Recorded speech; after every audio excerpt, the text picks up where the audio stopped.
नौ मन सूत उरजिया ऋषि रहे झक मारे, सतगुरु ऐसा सुलझा दे ये उलझन दूजी बारे। नौ मन सूत उलझिया, इस काल ने नौ मन सूत उलझा रखा था, क्योंकि परमात्मा जुलाहे की लीला करते थे और एक शेर सूत 1 किलोग्राम सूत वो कच्चा धागा उलझ गया तो जुलाहे की जान न बन जाया करती। जब उसने सुलझाना पड़ता तार तार, और जब गांठ टूट गया तो गांठ पड़े तो कोई उसकी बुनाई भी ना दे, तो बड़ी मुश्किल से सुलझाया करते थे कच्चे धागे को। 1 किलोग्राम सूत सुलझाने में सारा दिन लग जाता, उलझा हुआ सूत। और इन्होंने कहते 9 मन सूत उलझा रखा था ज्ञान का, और दास भेज दिया उस परम पिता ने इस तत्वदर्शी संत बना के। कहते हैं 9 मन सूत उलझिया ऋषि रहे झकमार, और सतगुरु ऐसा सुलझा दे उलझन दूजी बार। इस कलयुग में युग ज्ञान नहीं उलझेगा, कोई भक्ति करियो चाहे ना करियो।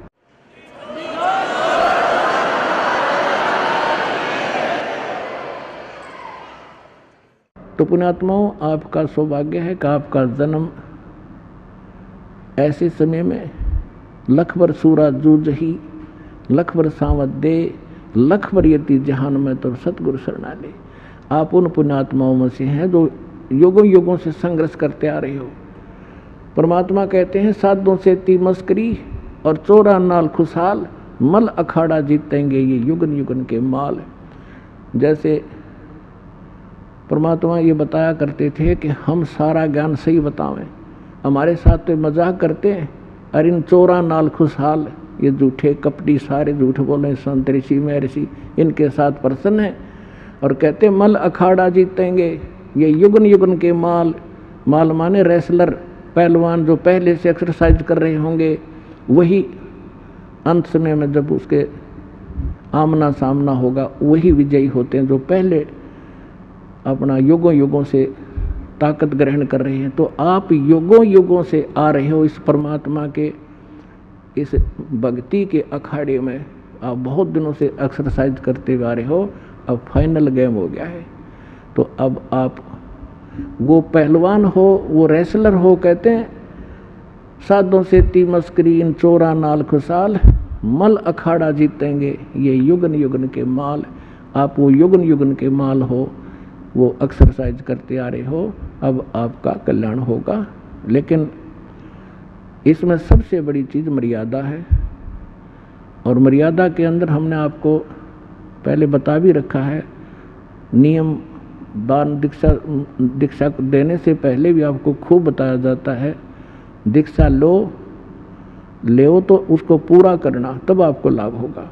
नाम ले जाते हो, संसार के लोक लाज माँ का खंडित कर देते हो, परमात्मा साथ नहीं देता आपको। जैसे आपने कनेक्शन लिया पावर का, बिजली का, तो बिजली जो काम करेगी वो मैनुअल से हटकर होगा।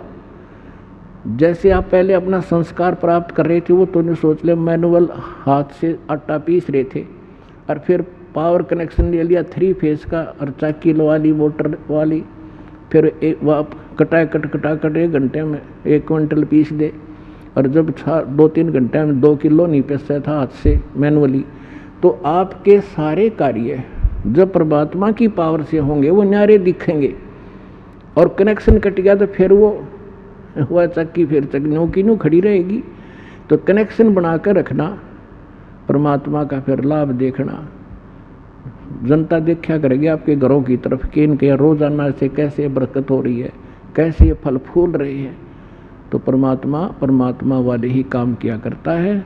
और गरीबदास जी कहते हैं ये संसार समझदा ना ही कहंदा श्याम दोपहरे नू, गरीबदास ये वक्त जात रोग इस पैरे नू। एक बार ये हाथ से आपके मनुष्य जीवन छूट गया ना, फिर सारा जीवन रोना ही रोना हो जाएगा। तो परमात्मा की शरण में रहना, पूरा विश्वास से लगे रहना। आपके आयु भी ना होगी वो भी वृद्धि करेगा। लेकिन पुण्यात्माओं कुछ घटनाएं ऐसी घट जाती हैं जिनसे आप ज्ञान से परिपूर्ण न होने से विचलित हो सकते हो कि वो नाम लेकर गया था और वो नाम भी दीक्षा ले रखी थी, उसकी मृत्यु होगी।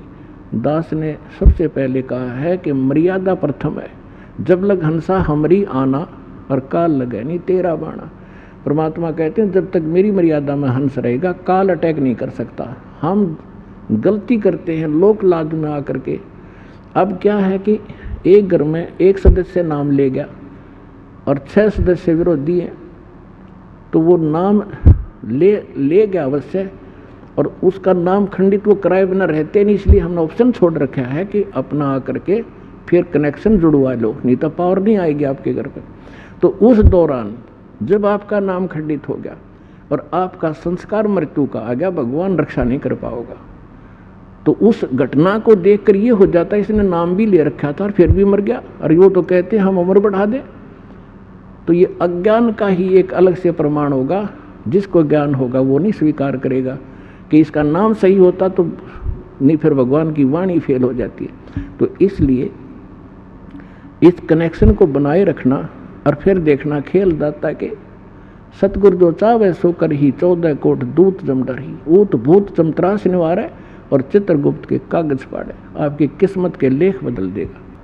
तो पुण्यात्माओं, आपका सौभाग्य है जिसमें आप परमात्मा के इस ज्ञान से परिचित हो जाओगे।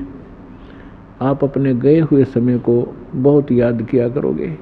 आपको वो समय भी याद रहेगा कि किस भक्त ने कब मुझे ये पुस्तक दी थी या सतलोक आश्रम बरवाला के विषय में कोई जानकारी बताई थी, वो भी भूल नहीं सकोगे। ये ऐसा निर्मल स्थान और ऐसा निर्मल ज्ञान है।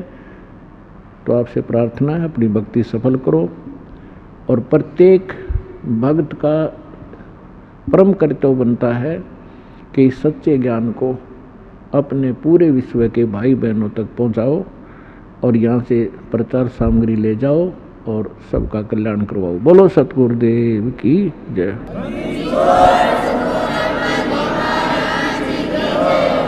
बोल सतगुरुदेव की।